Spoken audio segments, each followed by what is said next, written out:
अस्सलाम वालेकुम फ्रेंड्स, आज के इस वीडियो में मैं आपको ये बताऊंगा कि आप यूएसबी को किस तरह से बूट कर सकते हैं। तो आपने क्या करना है, आपने यूएसबी को एंटर कर देना है। इसके बाद आपने यहाँ पर विंडो प्लस आर को प्रेस कर देना है और यहाँ पर आपने लिखना है CMD। इसके बाद ओके।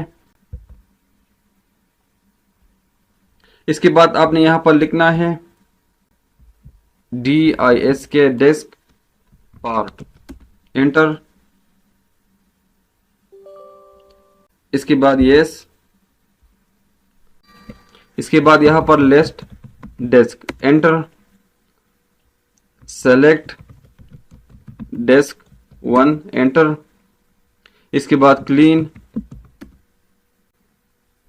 इसके बाद क्रिएट पार्टीशन प्राइमरी। इसके बाद एंटर। इसके बाद select partition 1, enter. Partition is now selected. इसके बाद format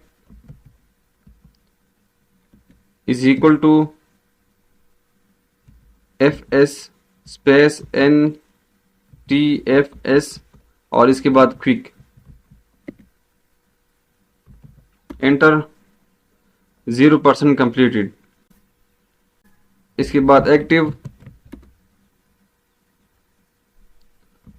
assign letter is equal to Z, enter. और इसके बाद एग्जिट, एंटर। अब यहाँ पर यूएसबी को चेक करते हैं। आप यहाँ पर देख सकते हो यूएसबी बोट हो चुका है।